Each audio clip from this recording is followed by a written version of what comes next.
Dans l'épisode de la série Demain nous appartient, diffusé sur TF1 mercredi 6 septembre 2023, les élèves et les professeurs du lycée Agnès Varda vont voir leur destin basculer dans une explosion suivie d'un effondrement. Qui survivra à ce drame? Un véritable drame. Chloé Delcourt, Ingrid Chauvin, regardent les élèves monter dans leur salle de cours, tandis que les retardataires arrivent au pas de course. Marianne, Luce Mouchel, est aussi présente ce matin-là afin d'intervenir auprès d'une classe. Cette dernière a bien du mal à trouver la salle dans laquelle elle doit faire de la prévention. Elle cherche mais se perd quelque peu. Heureusement, elle peut compter sur Lizzie, Juliette Mabila, accompagnée de Jack, Dimitri Fouque, pour lui indiquer le chemin. De son côté, François, Emmanuel Moire, a oublié son téléphone portable.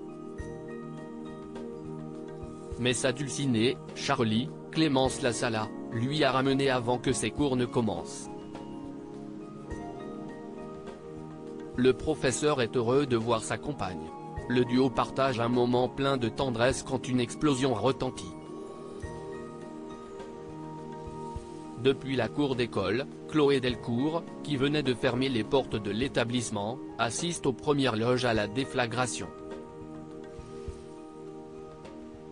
Des vitres se brisent et des flammes traversent les fenêtres.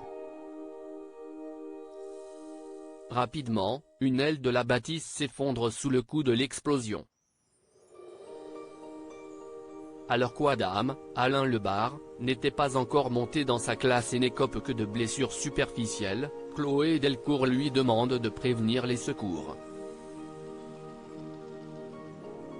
Des personnages au plus mal à l'hôpital, Victoire, Solène Hébert, et Renaud, Pierre Denis, décident de se rendre sur place pour soigner les premiers blessés. De son côté, Aaron, Stanikopé, reste à l'hôpital pour prendre en charge les victimes qui auraient besoin de soins.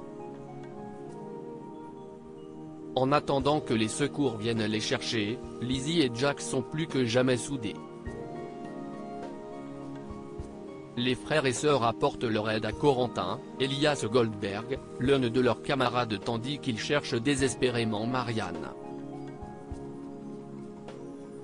Mais cette dernière est coincée sous des décombres. Si elle est en vie, elle perd beaucoup de sang.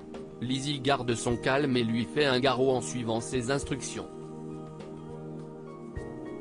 De leur côté, Charlie et François ne mènent pas large. Le professeur est retenu sous des pierres. Sa compagne tente de prévenir les secours en vain. François se souvient alors qu'un téléphone filaire est présent dans la salle de classe. Charlie le retrouve et appelle Adam. François lui déclare son amour et lui dit combien il est heureux et fier de l'avoir retrouvé malgré sa séparation avec Swasik, Charlie Nune. François pense qu'il va mourir.